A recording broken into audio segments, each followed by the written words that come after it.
Aliás, desde que a gente entende que a vida é finita, a gente começa a sofrer, Exato. né? E esse medo de morrer, ele não fica preso, né? Apenas a essas pessoas que estão passando por situações como a do filme. A função central do nosso cérebro é manter a nossa sobrevivência. Então, muita gente tem medo de morrer. E muita gente sofre e tem transtornos de ansiedade, por exemplo, justamente por conta desse medo de morrer. Então, é um sofrimento que, de fato, conecta as pessoas. Olá, meu nome é Mira. Eu sou a Raquel. Nós somos psicólogas clínicas. E hoje a gente vai falar de um filme que concorreu ao Oscar, infelizmente não ganhou, que é o queridinho dos brasileiros do momento, O Agente Secreto. Devo dizer que eu preferi o Ainda Estou Aqui. Também, definitivamente, sim. Porque é uma questão de narrativa, né? Eu acho que o Ainda Estou Aqui tem início, meio e fim. Eu prefiro filmes que têm início, meio e fim. E o Agente Secreto não, né? A história é meio picotada, a gente vai entendendo ao longo do caminho. Tem várias coisas que a gente não entende. Então, por exemplo, a esposa dele morreu, mas morreu exatamente porque foi a ditadura, né? Foi quem estava perseguindo ele que matou a esposa dele. Faltam algumas respostas. Por que ele foi para São Paulo? O filho dele morava com os avós. Por que ele não estava com o filho? A esposa também, porque ele era... Na verdade, a gente sabe por que ele foi para São Paulo. Rapidinho conta, né? Não, fala que desmanchou o departamento dele lá em Pernambuco. Mas não conta exatamente como é que ele foi para São Paulo, como é que a esposa foi para São Paulo. E aí eu não gosto de filmes que não me dão respostas. Me incomoda. Sim. Mas tudo bem. Tudo bem não, porque a gente vai analisar... Spoiler. Próximo vídeo é pra analisar o filme que ganhou como o melhor filme. E ele é insuportável. Ninguém não sabemos por que ele ganhou como o melhor filme. Nossa. Na verdade, assim, a minha teoria é, pra você ganhar o Oscar, você tem que ser um filme longo e chato. Pode ser. Aí você ganha. O Oscar deve estar no critério. Mas deixa pra próxima semana. Então, assim, o primeiro ponto que a gente queria trazer sobre o filme é ele, né? Wagner Moura, que eu esqueci o nome dele no filme. Marcelo. Mas na verdade é Armando. Verdade. Então, ele é um homem comum. Ele é um professor universitário. Professor não, pesquisador, né? Ele é professor universitário. Professor chefe universitário. de departamento. Pesquisador, chefe de departamento. Um homem normal. Então, assim, não espera-se que ele vá ter que passar pelo que ele começa a passar, né? Depois que aquele cara cisma com ele, porque acha que ele tá ganhando dinheiro à toa na faculdade pra fazer pesquisas que não adiantam nada. Parece familiar, né? Esse discurso, com discursos recentes. Infelizmente. Pois é. Então, como ele é um homem comum, ele precisa de ajuda pra lidar com essa situação. Então, ele começa a ser perseguido, ele tá jurado de morte. E ele começa a ter que... Ele se muda, vai pra Recife pra poder buscar o filho e poder sumir com o filho pra sobreviver, né? E aí ele começa a ter ajuda de pessoas que... Tô me repetindo, já falei que ele começa a ter ajuda 3 vezes, eu não vou falar de novo.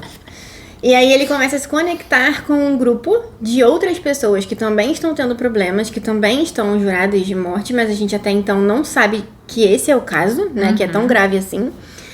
E nesse grupo, ele recebe esse acolhimento. Sim. Ele recebe segurança, de certa forma, até onde essa segurança pode ser oferecida, né? Porque afinal, quem tá perseguindo ele é muito poderoso. Mas eles têm essa oportunidade de se conectar pelo medo. Se conectar pelo... Estamos passando por uma situação que, assim, não é comum, né? Ainda bem. E eles têm uma conversa no meio pro final do filme ali. Isso. De... É final, ele já... Quando ele descobre que ele tava sendo jurado de morte. Exatamente. E eles todos estão sentados, confraternizando, bebendo, comendo juntos, tocando música. E tem um rapaz mais novo que fala: é muito difícil viver com medo de morrer. É porque eles estão falando, né, os nomes verdadeiros deles. O Wagner, o Marcelo fala. Ele que se apresenta. Armando, aí a moça de Angola também fala o nome dela. Exatamente. E aí ele diz: eu queria ter a coragem de vocês, porque no contexto em que o filme se passa, né, na ditadura, as pessoas não sabiam muito bem em quem confiar, mesmo que fossem pessoas que estavam ali de alguma forma sendo perseguidas pelo sistema, elas podiam delatar umas às outras, né? Então, mesmo nesses grupos, as pessoas tinham muito medo. E aí é nesse contexto de que o rapaz diz: eu acho vocês muito corajosos, que vocês estão conseguindo dizer quem vocês são, mas eu não consigo, porque eu tenho muito medo de morrer, né? Viver com medo de morrer é muito difícil. É muito difícil. E aí é quando todos eles vão dizendo que também estão jurados, né, de morte, e eles conseguem naquele momento ali. O clima pesa, mas eles veem que eles não são os únicos numa situação tão ruim. E a gente entende que isso é muito importante pro ser humano no geral. Entender que ele não tá sofrendo sozinho, que sofrer não é uma experiência única. Todo mundo sofre. A gente sofre, claro, por razões diferentes, a gente sofre, às vezes, até de formas diferentes. A gente expressa, né, esse sofrimento de alguma maneira também de formas diferentes. Mas todo ser humano sofre. Sim. Aliás, desde que a gente entende que a vida é finita, a gente começa a sofrer. Exato. Né? E esse medo de morrer, ele não fica preso, né, apenas a essas pessoas que estão passando por situações como a do filme. A função central do nosso cérebro é manter a nossa sobrevivência. Então, muita gente tem medo de morrer.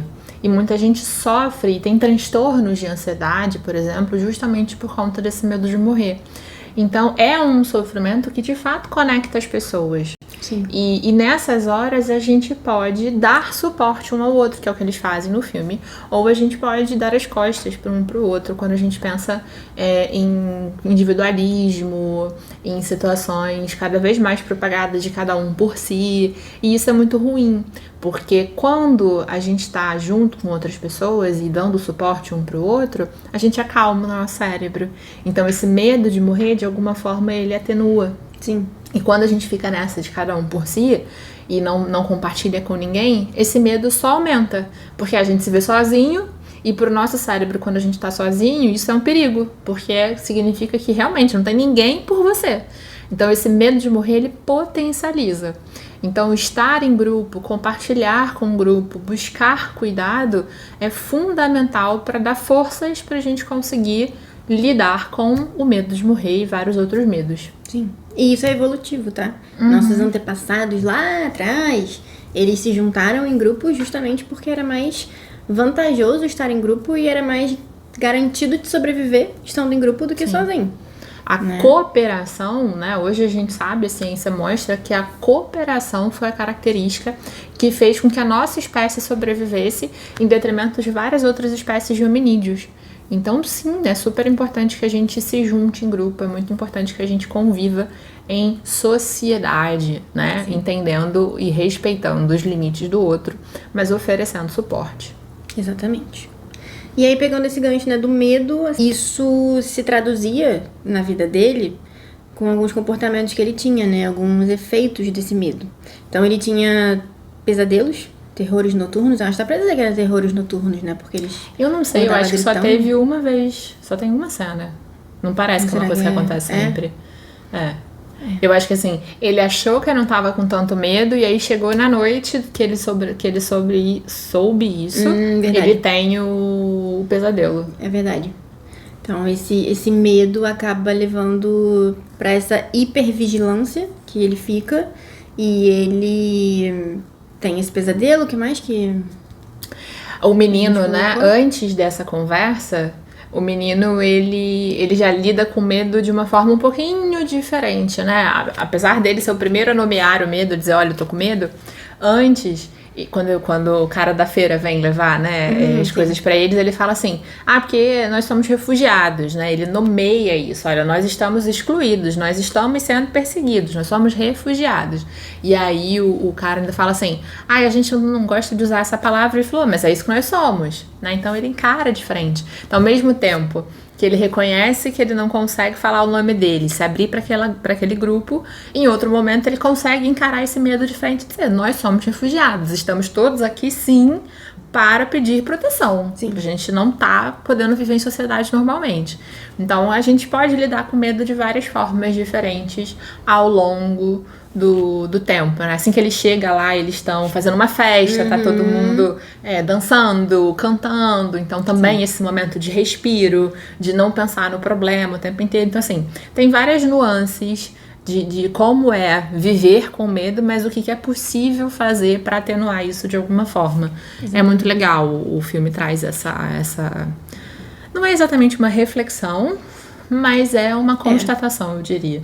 É que a gente olha com esse olhar Exato. da reflexão. Eles mas não propõem essa reflexão. Não é essa a ideia do filme. Mas é interessante observar isso de qualquer forma. E é legal de ver também como que... Dizem, né? Eu não sei se é só aqui. Dizem que o brasileiro ele tem muito essa capacidade, né? De ir superando as dificuldades, as adversidades, de se divertir mesmo quando as coisas não estão muito boas. Às vezes falam isso de um jeito pejorativo, mas muitas vezes também... Isso é bom. Isso é bom. É. Então... É, de fato, né? Eu tenho alguns pacientes que moram em outros países e a forma como as pessoas se comportam é muito diferente, né? Não é à toa todo mundo chega no Brasil e entende, nossa, mas o brasileiro é muito caloroso, o brasileiro... Os povos latinos, de forma geral, né? A gente vai puxar pro Brasil, porque nós somos brasileiros, mas os povos latinos, de forma geral, e os povos africanos também, né? Tem uma receptividade muito significativa, uma alegria muito significativa. E muito provavelmente isso vem aqui no Brasil exatamente dessa herança que a gente tem dos povos africanos. Os indígenas também têm bastante esse senso de coletividade. Então a gente tem dois povos muito... na verdade não são dois, né? Mas assim, porque os indígenas são várias etnias diferentes e os povos africanos também são várias etnias diferentes. Mas enfim, concentrando... apenas para explicar... A gente tem dois povos muito importantes para explicar o nosso povo, né? O nosso comportamento cultural, que é a receptividade, a alegria, a música, tanto dos povos africanos, das etnias africanas, quanto o viver em comunidade, o olhar para a natureza, que é o que a gente sabe dos diferentes povos indígenas, né? Então, acho que isso diferencia bastante. A gente tem questões, fatores geográficos também, né? O calor favorece essa comunicação. Quando as pessoas moram em lugares muito frios, né? O frio faz com que as pessoas fiquem dentro de casa. Então, você tem mais dificuldade de troca. Então, tem vários fatores que vão contribuir para esse funcionamento do povo brasileiro. E um outro ponto, aí a gente vai falar, né? Do cenário que o filme retrata, que é uma ditadura, né? Mas aí pensando especificamente no contexto do filme, né? Por que o cara lá resolve mandar matar o Marcelo, né? Marcelo Armando. Por que o cara lá? O que a gente pode falar de funcionamento de cérebro em relação a isso? Porque ele tá no meio ele tá numa posição em que ele tem poder. A gente já começa por aí. Nessa posição que ele tem poder, ele pode fazer o que ele quiser, com quem ele quiser, e ele tem dinheiro. Sim. E ele tá numa lógica de ser beneficiado. E tudo isso é um cenário perfeito para ativação do nosso lado sombrio. O lado sombrio, todos nós temos, né? Assim, o criador da terapia focada na compaixão, o Gilbert, ele fala muito que a gente pode ser a gente pode nutrir na gente muita compaixão, a gente pode nutrir na gente muitos aspectos relacionados a cuidado, mas a gente também tem uma parte nossa que a gente tem que cuidar para que ela não ganhe um espaço muito grande na nossa vida, que é esse nosso lado sombrio. A gente fala bastante sobre isso naquele vídeo do filme do Thunderbolts, tá? O filme é maravilhoso pra gente pensar isso. Mas resumindo, em situações de poder, em situações em que as pessoas estabelecem que existe quem tá certo, quem tá errado, quem pode viver e quem pode morrer, é muito mais fácil aflorar o lado sombrio daquelas pessoas que estão nesse lugar, né? Porque o que prevalece é a mentalidade de competição, é a mentalidade de ranking social, e quando a gente tá ali com o nosso cérebro muito focado em ser melhor, em destruir tudo, a gente perde a nossa capacidade de compaixão, tá? E é por isso que a humanidade, infelizmente, pode cometer atrocidades, como as que a gente tá vendo agora, né? A gente tá gravando esse vídeo no final de março. Março inteiro a gente conviveu com bombardeios horrorosos acontecendo, matando inúmeras pessoas inocentes, tudo para ter acesso ao controle do petróleo, né? Países distantes, muito distantes geograficamente, invadindo e acabando com outros países, simplesmente por questão de dinheiro, por questão de reafirmação de poder. E a gente tá falando de um filme que tá retratando a década de 70. Acho que É 70 que passa 70. O filme, e a gente tá em 2026. E esse mesmo problema tá acontecendo de formas diferentes, mas ainda acontece. Sim. Então a gente precisa tomar cuidado disso. Por isso que a gente sempre traz nos nossos vídeos a questão da importância da vida enquanto sociedade, a importância do respeito ao outro, a importância da compaixão. Porque quanto mais a gente nutre esse lado, menos a gente vai dar espaço para o nosso lado sombrio aparecer. E o nosso lado sombrio, ele é muito complicado para nossa vida, inclusive. Porque quando a gente está desrespeitando os outros, sendo seres sociais, a gente vai ficando cada vez mais afastado, a gente vai ficando cada vez mais sem suporte. E aí a gente sofre também. Então a gente faz o outro sofrer e a gente sofre. E aí vira uma grande lambança e um grande poço de sofrimento, sabe? Então não é à toa que a gente está sempre repetindo esses assuntos. E esse filme traz a gente pode fazer análise dessa parte, né? Tem lá aquele cara, o Gabriel Leone e o outro ator mais velho, que eu não lembro o nome. Parece que de alguma forma o mais velho sente um certo prazer de fazer aquilo. O personagem do Gabriel Leone fica meio... Se a gente não sabe qual é da história, se ele tá fazendo por obrigação, se ele sente prazer como o outro... E aí ele morre também, né? Acaba que ele também morre, vários personagens morrem. Eu acho uma coisa meio uma vida meio sem sentido, né? Exato. Eu acho que tem esse ponto positivo do filme, que é assim, os grandões, os caras que estavam fazendo mal, todos eles sobreviveram. E as pessoas que ou estavam cumprindo ordens, ou estavam inocentes tentando viver a própria vida, a maioria delas morreu.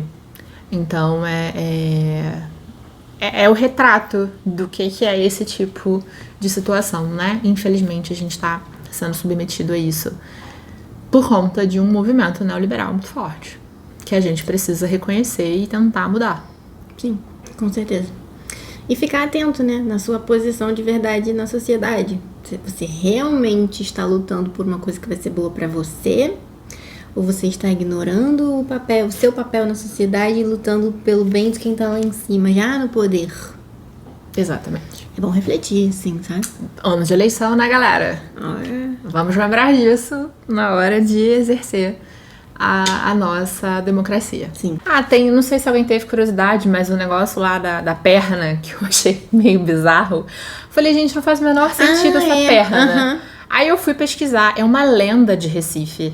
Né? É uma lenda de Recife. Na verdade não é uma lenda. Em Recife, na época da ditadura, quando os jornais queriam noticiar que presos políticos haviam sido mortos, alguma coisa assim, eles usaram a metáfora da perna peluda, sabe? E aí o autor colocou a lenda ali na história, mas fica meio assim, é difícil da gente perceber, que a gente que não conhece a história, eu falei, não é possível, tem que ter uma explicação. E tem. Então é isso, foi uma artimanha de vários jornalistas na época da ditadura para falar de crime sem ser censurado. Sim. Tá, então é isso, se você não pesquisou, entenda que a perna tem lá um motivo para existir. A gente também pesquisou o porquê do nome do filme. Não lembro. Não, a gente pesquisou. Não lembro. Mas eu não achei convincente Estamos olhando aqui o que a gente pesquisou. Que o personagem dele não é um espião tradicional, é um homem comum, foragido na ditadura, que precisa viver com a identidade falsa para sobreviver. Então isso faria dele não faz sentido. Inclusive, depois que eu li a sinopse, vi o nome, achei que ia ser uma coisa meio... completamente diferente. Aliás, sinopses, gente, precisamos não é confiável. Sinopses. Porque, assim, as sinopses, eu não sei quem tá escrevendo sinopse, porque não condiz com o filme. No próprio Agente Secreto, fica dizendo que em algum momento os vizinhos dele vão espioná-lo. É. Que vizinhos que espionam? Que loucura é essa? né? E no próximo vídeo lá, o do filme do Leonardo DiCaprio, também falarei da sinopse. Aguarde, semana que vem você vai ver esse filme. Vou fazer um vídeo só falando de sinopse agora. Estamos sendo enganadas sinopses. consistentemente. Exatamente. Gente, Então é isso. você veio até aqui, por favor, vê se você tá inscrito no canal, curte o vídeo, coloca aqui pra gente uma sugestão de outro filme pra analisar, Sim. alguma coisa que você concordou com a gente ou que você discordou, coloca aqui nos comentários que a gente adora conversar com vocês, tá bom? Até sábado que vem no próximo vídeo. Até!